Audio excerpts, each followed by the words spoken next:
우리 성경을 보면 이사야 43장 7절에 하나님께서 무릇 내 이름으로 불려지는 자, 곧 내가 내 영광을 위하여 창조한 자를 오게 하라. 그를 내가 지었고 그를 내가 만들었느니라 하셨습니다. 그리고 신약 성경 고린도전서 10장 31절에 보면 그런즉 너희가 먹든지 마시든지 무엇을 하든지 다 하나님의 영광을 위하여 하라고 했습니다. 그래서 대교리 문답과 소교리 문답 제1번을 보면 사람의 첫째 되고 가장 고귀한 목적은 무엇입니까? 라는 질문에 대해서 사람의 첫째 되고 가장 고귀한 목적은 하나님을 영화롭게 하고 그를 영원토록 온전히 즐거워하는 것입니다 라고 답하고 있습니다. 우리 하나님의 창조 목적은 영광을 받으시기 위한 목적이었습니다. 특히 죄인들 가운데서 선택하신 사람들인 우리를 구원해서 자신의 소유를 삼으신 것은 우리를 통하여 영광을 받으실 목적이었습니다. 그러므로 우리는 하나님을 영화롭게 하는 삶을 살아야 할 사람들입니다. 하나님을 영화롭게 하는 삶을 살 때에 우리의 존재의 의미와 가치가 있는 것입니다. 만약에 우리가 하나님의 영광을 위해 살지 못한다면, 하나님을 영화롭게 하는 삶을 살지 아니한다면 우리는 이 세상에 존재하는 목적과 가치를 상실한 사람일 수밖에 없을 것입니다. 하나님을 영화롭게 하는 길은 인간이 자기 중심과 자기 임의로서가 아니라 하나님 중심으로 하나님이 원하시고 요구하심을 따라서 행하며 사는 것입니다. 그래야 하나님께 영광이 됩니다. 하나님께서는 오늘 본문에 이렇게 말씀하셨습니다. 감사로 제사를 드리는 자가 나를 영화롭게 하나니 그의 행위를 옳게 하는 자에게 내가 하나님의 구원을 보이리라. 감사로 예배를 드리는 자가 나를 영화롭게 한다고 하셨습니다. 하나님을 영화롭게 하는 사람은 감사하는 사람입니다. 예배하되 감사로 예배하는 사람이 하나님을 영화롭게 하는 사람이라고 했습니다. 첫째로 우리는 구원의 은혜를 감사해야 합니다. 구원의 은혜는 특별한 은혜입니다. 구원의 은혜는 아무나 받는 것이 아니라 하나님의 선택을 받고 하나님의 주권적인 은혜로 말씀과 성령을 통하여 거듭난 믿음의 사람만이 받는 은혜가 바로 구원의 은혜입니다. 하나님은 세상적인 모든 조건을 초월해서 차별 없이 하나님이 원하시는 사람, 하나님이 사랑하시는 사람을 구원하시는 분이십니다. 1892년 6월 16일 부산으로 입국한 미국인 의료 선교사 에비슨 박사가 서울로 올라가서 제중원의 원장이 되었습니다. 제중원 원장 의사는 보통 사람이 아닙니다. 제중원 원장 그 의사는 고종 황제와 명성 황후를 치료하는 그런 의사였습니다. 그런데 그 사대문 밖에 살고 있는 한 백정이 병이 들어서 앓고 있다 하는 소식을 들은 에비슨 박사가 제중원 원장이 왕진 기구를 다 챙겨 들고 가방을 들고 왕진을 갔습니다. 그 당시 백정은 사람 취급을 받지 못하는 시대였습니다. 백정은 집에 기와를 얹을 수 없고 또 명주옷을 입을 수 없고 가시나 망근이나 가죽신을 착용할 수가 없고 사람이 죽어도 상해를 절대로 사용할 수가 없게 되어 있었습니다. 나이가 아무리 많이 된 노인이라도 나이 어린 양반집 자식에게 깍듯이 존댓말을 해야 했고 모든 사람들에게 머리를 조아리면서 살아야 했습니다. 자식에게 교육을 시킬 수 없는 것은 두말할 나위도 없고 병이 들어도 절대로 그 병을 고치기 위해서 병원을 찾아갈 수가 없었습니다. 치료받을 수가 없었습니다. 백정들은 모든 사람들이 정상적인 사람이 아니고 개와 같은 존재로 취급을 했고 백정들이 사는 마을에는 일반인들이 절대로 출입을 하지 않았습니다. 그 마을은 지나가는 일이 없었어요. 완전히 소외된 삶을 살았던 사람들입니다. 그런데 그런 백정 마을의 황제와 황후를 진료하는 그것도 코가 크고 키가 큰 외국인 의사가 황제와 황후 이 의가 찾아왔으니 어떻게 되겠습니까? 백정 박 씨는 크게 충격을 받고 당황해서 어쩔 줄을 몰랐습니다. 고열로 신음하고 있는 그 백정을 위해서 기도하고 이 에비슨 박사가 첫 마디가 그에게 한 첫 마디가 이것입니다. 하나님은 당신을 사랑하십니다. 그런 말을 했어요. 그 말 한마디가 백정의 마음을 사로잡았습니다. 걔만큼도 대우를 받지 못하는 나를 사랑하는 분이 있단 말인가? 그 말을 들은 백정의 가슴이 참으로 아주 떨렸어요. 감격한 그는 눈물을 흘리면서 물었습니다. 그 하나님을 저 같은 사람도 믿을 수 있을까요? 그래서 에베슨 박사가 그 백정에게 한국명 모삼률이라고 불려지는 사무엘 무어 선교사가 목사로 심호하고 있는 곤당골 교회를 소개해 주면서 새밤만 자면 주일인데, 주일은 하나님을 믿는 사람들이 함께 모여서 예배를 드리는 날입니다. 그러니까 당신이 3일 후 주일에 시간을 지켜서 꼭 곤당골 교회를 찾아가면 거기서 모삼률 목사님이 당신을 맞이해 주실 것입니다. 그렇게 소개를 해 주었습니다. 그래서 이 백정이 3일 동안을 기다렸다가 이제 주의 날이 됐을 때 그가 교회를 찾아갔습니다. 떨리는 가슴으로 교회를 찾아갔습니다. 백정이 교회를 나간다는 사실은 이것은 있을 수가 없는 일이고 갔다가 맞아 죽을지도 모르는 일이고 상상을 할 수 없는 일인데, 그래서 떨리는 마음으로 교회를 찾아갔더니 교회에서 자기를 따뜻이 맞이해 주었습니다. 그때부터 백정 박 씨가 교회 생활을 계속하게 되었습니다. 교회 생활을 하는 가운데 이름도 없던 그에게 이름이 지어져서 주어졌습니다. 박성춘이라고 하는 이름으로 교회에서 이름을 지어주었습니다. 1895년에 세례를 받았고 참으로 놀랍게도 1911년에 백정 출신 최초의 장로가 되었습니다. 그 백정 출신 박성춘 장로에게 속은개, 즉 개새끼라고 하는 뜻의 천한 이름으로 불려지는 자식이 하나 있었어요. 모든 사람이 집에서도 그렇고 모든 동네에서 모든 사람이 속은개라고 불렀어요. 개새끼라고 불렀어요. 그게 그 이름이었어요. 그런데 그 천한 자식을 에베슨 박사가 데려다가 세브란스 의학교에서 공부시켜가지고 1908년 제1회 졸업생이 되었고 또 의사가 되었습니다. 그 사람이 바로 박서양이라는 사람이었습니다.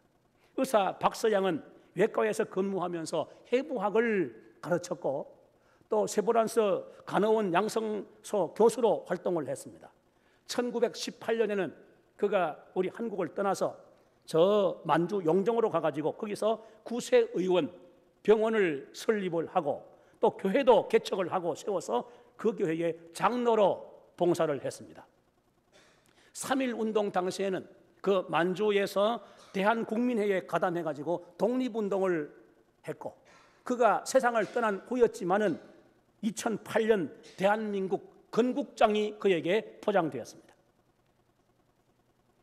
백정을 하나님의 사람으로 변화시키는 복음과 구원의 은혜는 영적으로 캄캄한, 영적으로 한 치 앞도 내다볼 수 없는 그런 암흑천지 미개한 이방인의 나라를 밝히는 생명의 빛이 되었고 우리 같은 죄인들도 예수 그리스도 십자가의 은혜로 죄사함을 받고 영광스러운 하나님의 자녀들이 되며 천국 시민들이 되는 복을 받게 된 것입니다.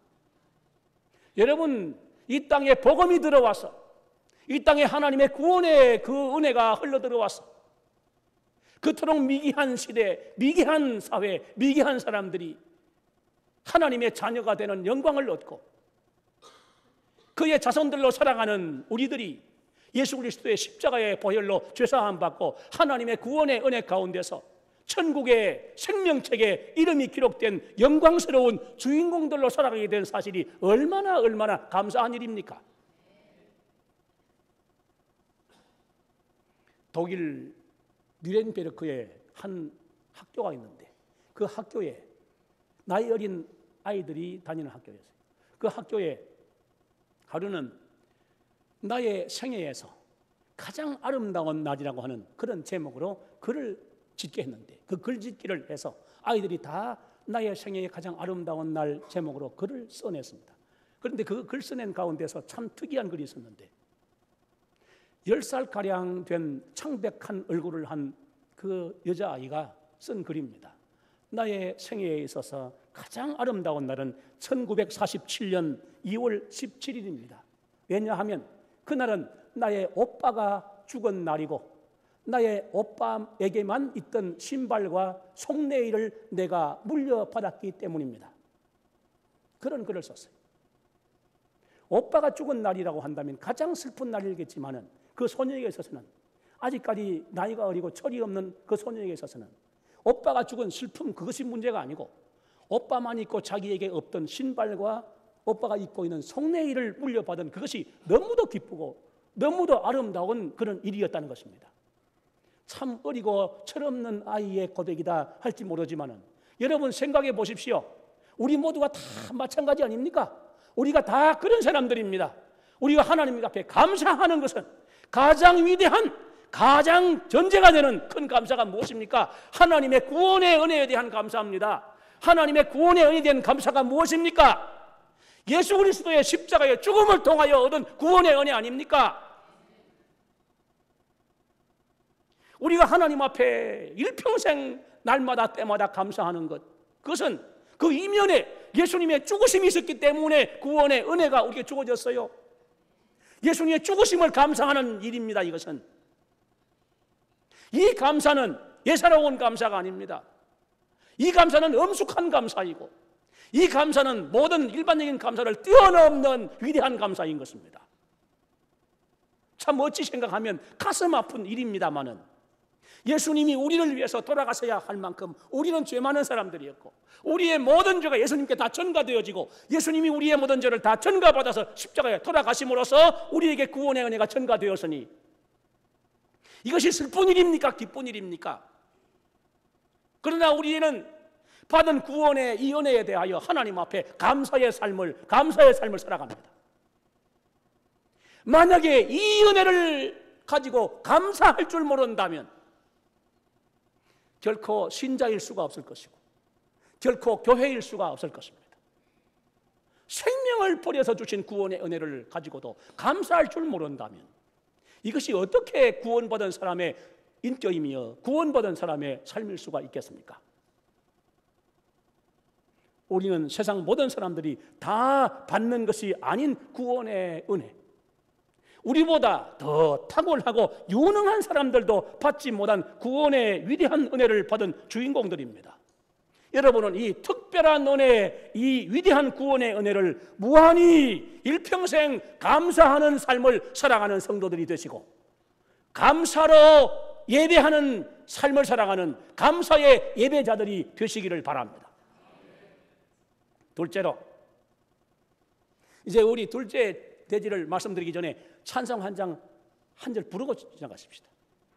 나 같은 죄인 살리신 주 은혜의 놀라워 305장 1절입니다. 한 절만 불러보십시다.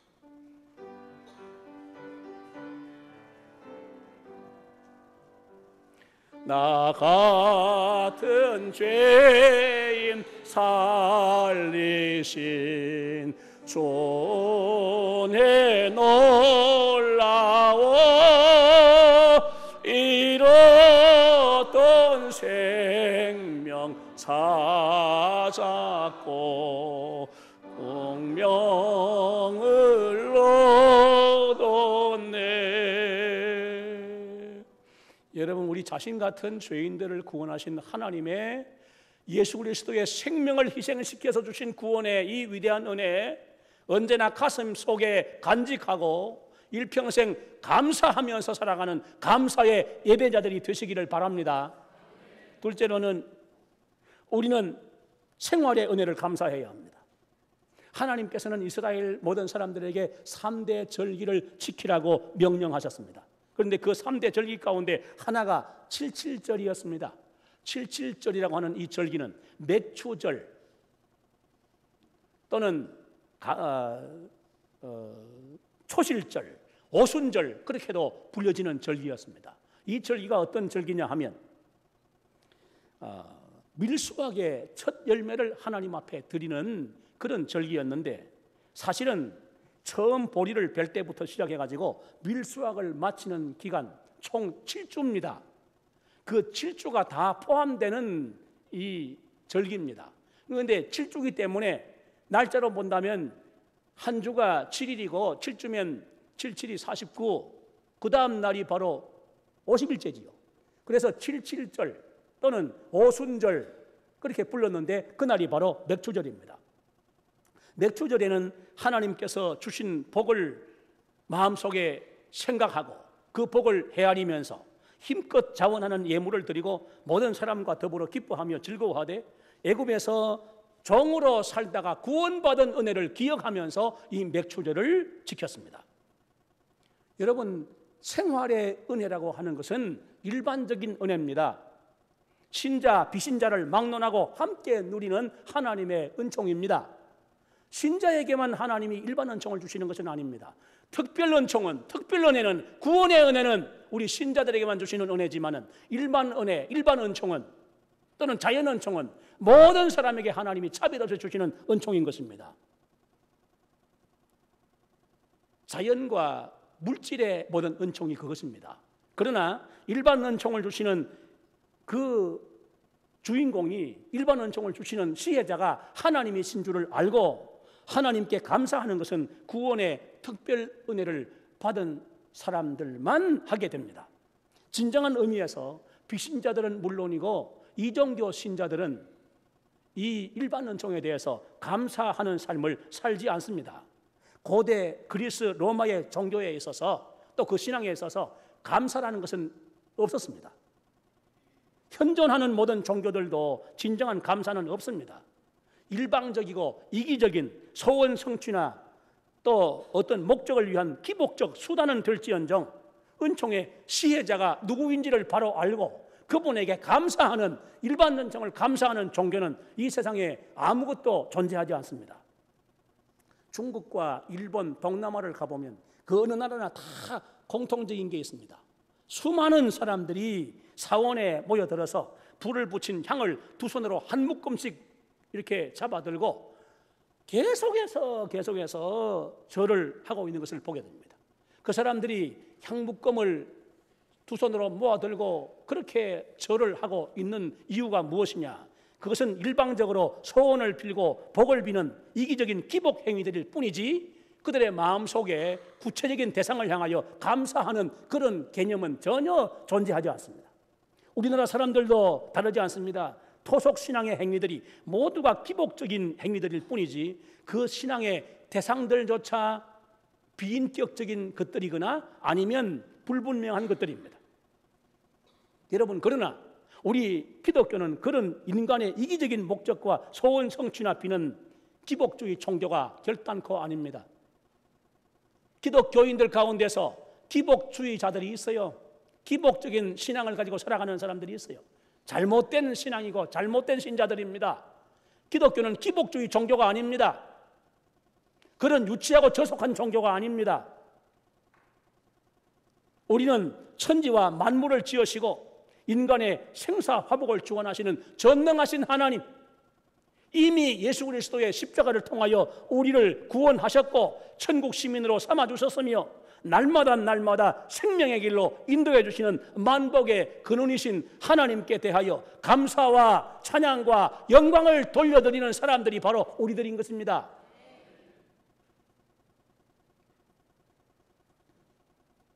우리에게 이와 같이 참 위대하신 하나님 구원의 은총을 감사할 뿐 아니라 우리에게 자연현상과 물질과 일용할 양식으로 생활의 은혜를 주시는 주체이신 하나님을 향하여 감사와 영광을 돌려드리는 사람들이 바로 우리 기독교인들이고 우리 자신들인 것입니다.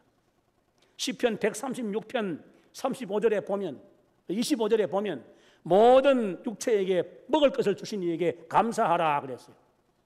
먹을 것을 주신 이에게 감사해라. 양식 주신 이에게 감사하라고 그랬어요.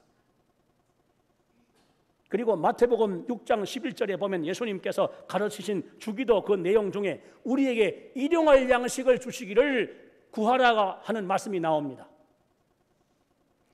여러분, 우리가 예사롭게 생각하고 살아가지만은 세상에 먹을 것이 없어서 굶주리며 비참하게 울부짖고 허덕이고 죽어가는 사람들이 얼마나 많은지 모릅니다. 아프리카 대륙에 수많은 사람들이 그렇게 굶주리며 허덕이며 죽어가고 있습니다.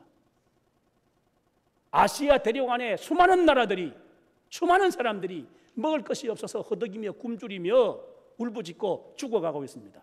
멀리 말할 것도 없습니다. 가까이 저 북한 땅에 살고 있는 우리의 동족들이 먹을 것이 없어서 굶주리고 허덕이고 죽어가고 먹을 것을 찾아서 사선을 넘고 있지 않습니까? 죽음의 선을 넘어서 먹을 것을 찾겠다고 그렇게 모두 난리를 치고 있습니다. 양식 주시는 하나님의 은혜를 깨닫고 하나님 앞에 감사할 줄을 모른다면 그것은 정상적인 생활일 수가 없어요. 하나님 앞에 일용할 양식을 늘 공급받아 먹고 살아가는 이 생활에 대해서 감사한 마음이 있어야 정상적인 사람들이고 정상적인 생활인 것입니다. 조금 우리 교회 교육에도 좀 문제가 있다고 생각이 되고 저도 부끄러운 마음이 듭니다만, 제가 1년에 2번 학습실에 문답을 할 때, 특히 이제 우리 중고등부 학생들 이제 갓 나이가 겨우 차가지고 학습을 받게 되는 그런 사람들에게 문답을 하면서 식사 기도를 하느냐고 물으면 참으로 당혹스럽게도 절반 이상이 안 한다고 그래요. 그것도 우리 교회 교인들의 자녀들입니다. 대부분 학교에 가서 점심시간에 식사할 때 그 식사 기도를 하느냐 물으면 안 한다고 그래요. 할 때도 있고 안 할 때도 있고 그런다고 하는 아이들도 있고 아예 안 한다고 하는 아이들도 있어요. 기가 막힌 일이에요. 우리의 일상이 되어야 되고 우리의 생활이 되어야 할 일인데, 생활에 대한 하나님의 은혜를 감사하는 것은 그것은 언제 어디서나 일상이 되어야 돼요. 이것은 우리 교회 교육에도 문제가 있고 가정교육에도 문제가 있고 참으로 심각한 문제다. 그런 생각을 제가 여러 차례 했습니다. 우리 아이들은 안 그렇겠지? 한번 알아보십시오. 안 그런지. 우리가 언제부터 신앙생활을 한 집안인데 우리 직분자의 가정에서 아이들이 그럴 리가 있나? 여러분 모르십니다. 알아보십시오. 어떤지. 우리 어른들은 또 어떻습니까? 여러분은 주변을 의식해서 주변에 사람들이 바라보고 있을 때 식사 기도를 하는 그런 용기를 가지고 살아가십니까? 얼버무려 그냥 지나가십니까? 하나님 앞에 우리 생활의 은혜, 일용할 양식 주신 은혜, 어떤 자리에서도 누구 앞에서도 하나님 앞에 반드시 감사하는 사람들이 되어야 됩니다. 우리가 배불리 먹고 사니까 그것 예사로 생각하고 아무것도 아닌 일처럼 생각한다면 큰 오산입니다. 착각입니다. 하나님 앞에 사소한 일이라도 감사한 마음으로 받고 감사한 마음으로 먹고 마시고 감사한 마음으로 행하는 생활이 되어야 하는 것입니다.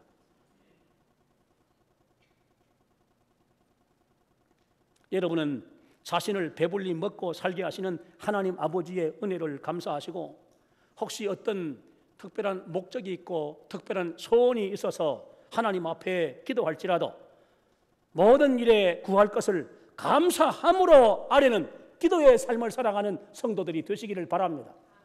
일방적인 간구와 도구가 아닙니다. 모든 일을 감사함으로 아뢰라고 성경은 말씀합니다. 빌립보서 4장 6절에 보면 감사함으로 아뢰라, 감사함으로 기도하라고 했어요. 일방적인 간구와 도구가 아닙니다. 일방적으로 소원을 성취해달라고 목적을 이루어달라고 기도하는 게 아니고 이미 주신 은혜에 대해서 감사한 마음 가지고 하나님 앞에 소원을 아뢰고 하나님 앞에 어떤 목적을 가지고 구하는 기도라야 하나님이 기쁘게 받으시는 기도가 될 수 있을 것입니다. 셋째로 우리는 범사에 감사해야 합니다. 독일의 재무장관을 지낸 마르티 바텐이라는 사람이 젊은 시절에 말할 수 없이 가난했다고 합니다.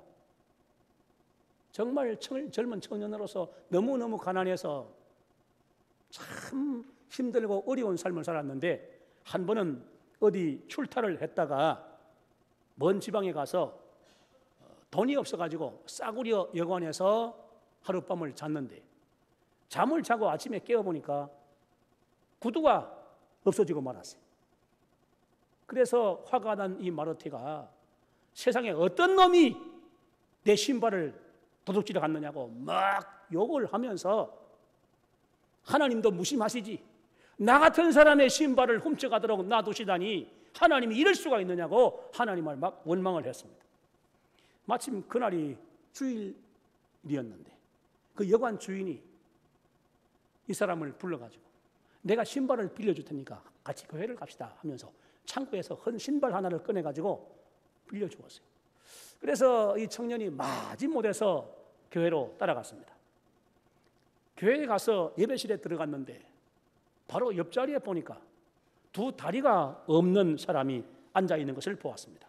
그 사람은 얼마나 감격하고 감사했는지 울면서 찬송을 부르고 기도를 드리고 설교 말씀을 들었습니다. 그것을 본 마르티는 마음이 너무나 부끄러워졌습니다. 저 사람은 신발을 잃어버리는 정도가 아니라 두 다리를 전부 다 잃어버렸으니 신발이 있어도 신을 수가 없겠구나. 나는 신발만 잃어버렸으니 신발이야 또 사서 신으면 될 것을 가지고 하나님까지 내가 원망을 했구나. 그날부터 마르티는 내가 두 다리 가지고 살아가는 것이 얼마나 감사한 일이냐, 그게 정말 아주 이 가슴 속에 그렇게 감격스러워서 하나님 앞에 건강한 두 다리와 건강한 두 팔을 가지고 살아가는 것이 너무나 감사합니다 하면서 하나님 앞에 감사하며 살았고 모든 일을 하나님께 감사하면서 살았다고 합니다. 여러분, 우리는 감사한 것들을 많이 가지고 살아갑니다. 내가 무엇이 감사한 것이 있어? 그렇게 생각할지 몰라도 알고 보면 우리가 가진 모든 것들이 다 감사할 것들입니다. 감사의 조건이 한두 가지가 아닙니다. 여러분 각자가 한 분도 예외 없이 빠짐없이 감사할 것들을 많이 가지고 살아가시는 주인공들입니다.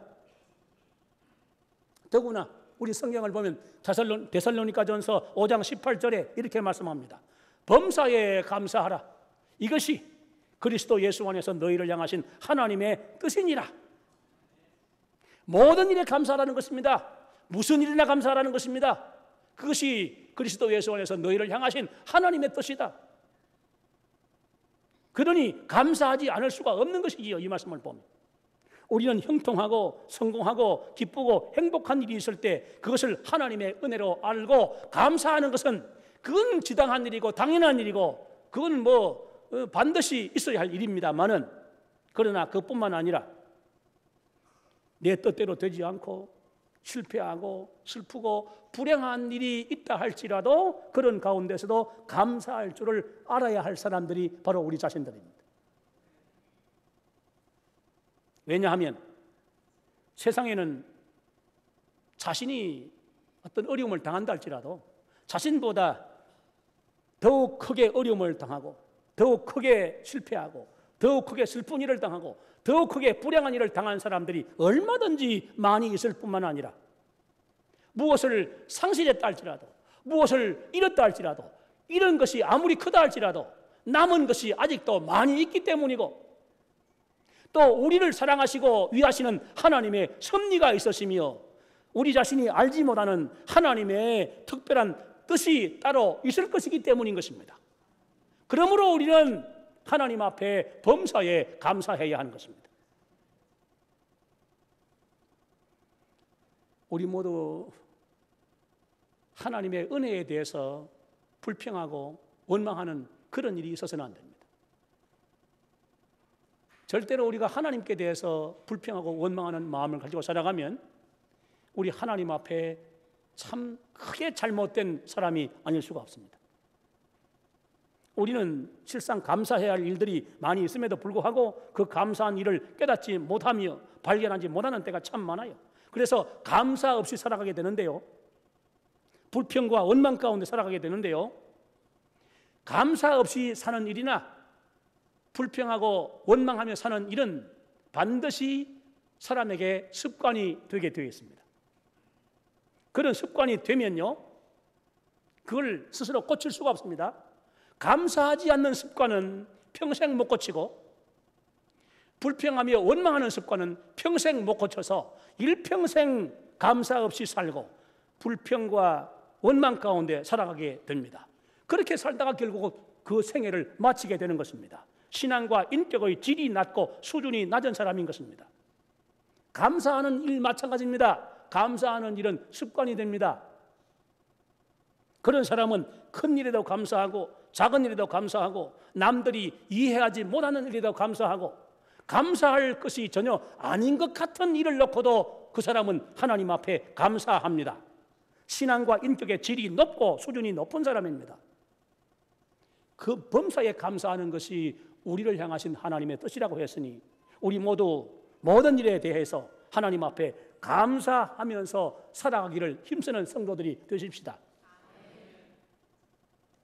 감사는 건성으로가 아니라 진정으로 해야 합니다. 감사는 적게 하기보다는 많이 하는 것이 좋습니다. 작게 하는 것보다는 크게 하는 것이 더욱 좋습니다. 인도에서 전해지는 한 이야기입니다. 한 거지가 길가에 앉아서 구걸을 했습니다. 동양자루를 넣고 구걸을 하는데 지나가는 사람들이 쌀을 조금씩 그 자리에다 넣어주어서 나중에 오후가 되니까 이 쌀자루가 제법 불룩하게 커졌습니다. 그 시간에 하필이면 왕이 그 길을 행차한다고 난리가 났습니다. 막 나팔을 불고 사람들이 줄을 지어 오는데 왕이 말을 타고 왔습니다. 왕이 말을 타고 오더니 그 거지를 쳐다보고는 말에서 내렸어요. 내려서 거지에게 이렇게 말했습니다. 왕인 내가 행차하는데 모든 사람들이 나에게 예물을 바친다. 너는 나에게 무엇을 바치겠느냐? 그렇게 물었어요.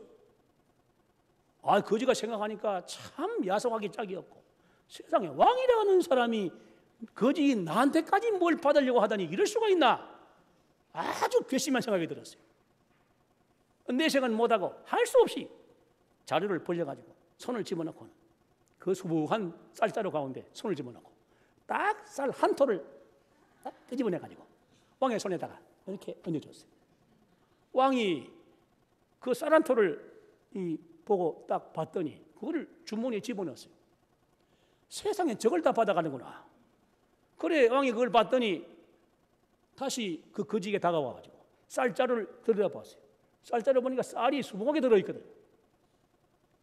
왕이 쌀자루 위에 손을 넣어서 휘 저어보더니 덮어놓고 말을 타고 그냥 가버렸어요.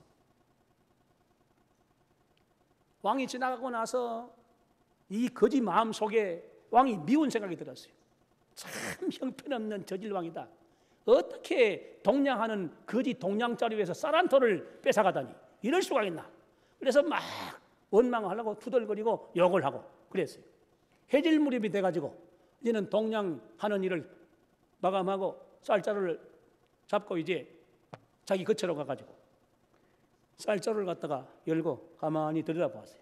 제법 참 쌀이 많이 모였구나 싶은데 무엇이 하나 색깔이 하얀 색깔이 아니라 노랗게 반짝이는 색깔의 쌀이 있었어요. 그래, 이게 뭔가 싶어 끄집어내 보니까 깜짝 놀랐습니다. 그 쌀자루에 들어있는 그 노란색 쌀이 그것이 금으로 된 쌀 한 톨이었어요. 그것을 본 이 거지가 가슴을 치면서 탄식을 했습니다. 아이고 내가 쌀을 좀 많이 드릴 걸. 여러분 왕이 그 거지한테 무엇을 받아서 갖고 싶어서 욕심이 나서 거지에게 내게 무엇을 바치겠느냐 묻고 쌀 한 톨을 받아 갔겠습니까? 지나가다가 보니까 앉아 구걸하는 거지가 불쌍해서 그 마음 씀씀이를 한번 보고 뭔가 좀 도움을 주고 싶어서 다가가서 그렇게 묻고 그 행동을 확인한 것 아니겠습니까? 하나님이 무엇이 부족해서 천지와 만물을 창조하신 대주제 하나님이 무엇이 부족해서 이 세상에 살고 있는 우리 가련하게 살아가는 모습들, 가난하게 살고 있고 허덕이며 무언가 해보겠다고 살아가고 있는 이 우리 모든 사람들을 보시고 하나님이 무엇이 그렇게 욕심이 나고 탐이 나고 필요한 것이 있어서 우리에게 이것저것 바치라 요구하시는 하나님이겠습니까? 그런 하나님 아닙니다. 시편 50편 12절에 보면 하나님이 이렇게 말씀하셨어요. 내가 가령 줄여도 내게 이르지 아니할 것은 세계와 거기에 충만한 것이 다 내 것이미로다. 전부 내 것이다. 천지 만물이 다 내 것이다. 그렇게 말씀하신 하나님이십니다. 여러분, 하나님께서 우리에게 11조를 받으시고 헌금을 받으시고 감사의 예물을 받으시는 것은 우리의 믿음과 우리의 감사의 분량을 확인해 보시고 거기에 따라서 정도에 따라서 복을 주시기 위해서이고, 우리가 하나님 앞에 그런 것을 드리는 것은 우리에게 영원한 생명을 주시고 생활의 은혜를 주시고 영원한 천국을 주신 하나님 앞에 마땅히 해야 할 도리이기 때문에 행하는 것입니다. 하나님 너무 째째한 분으로 생각하지 맙시다. 옹졸한 분으로 생각하지 맙시다. 욕심쟁이로 생각하지 맙시다. 이기주의로 생각하지 맙시다. 하나님이 그런 것을 요구하시고 받으시는 것은 우리를 확인해 보시고 우리를 더욱 좋은 것으로 주시기 위한 하나님의 배려인 것입니다. 우리는 우리 하나님께 대해서 오해하면 안 되고 거부하면 안 되고 인색하면 안 됩니다.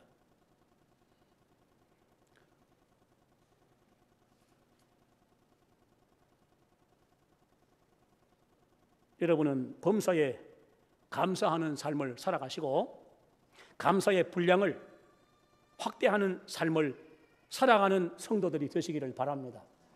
오늘 말씀 여기서 정리하겠습니다.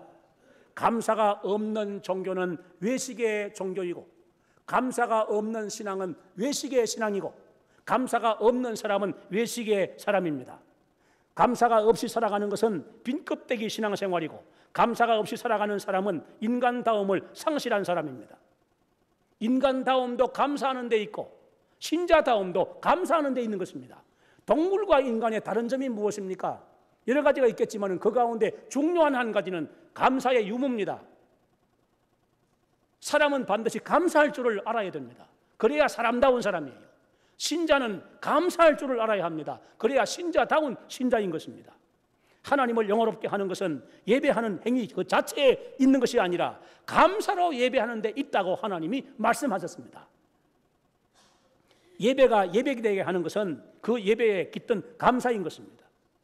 우리는 큰 구원의 은혜를 감사해야 할 대천재 아래 살아가는 사람들입니다. 뿐만 아니라 우리는 온갖 은총 가운데 살아가는 사람들로서 하나님 앞에 감사하는 일을 마땅히 실천하면서 살아가야 할 사람들입니다.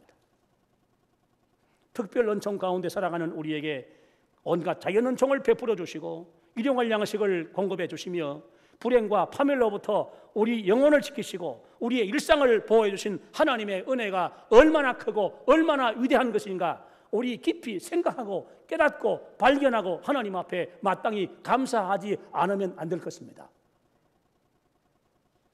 하나님의 은혜 가운데 상반기를 지나되 모든 은혜 가운데 살아온 이 상반기를 기억하면서 맥주 감사제를 지키는 성도 여러분의 감사가 하나님을 영화롭게 할 뿐만 아니라 성도 여러분의 그 감사를 통해서 하나님께서 더욱더 큰 은총을 충만하게 베푸시는 계기가 되어주시기를 주 예수 그리스도의 이름으로 축원합니다.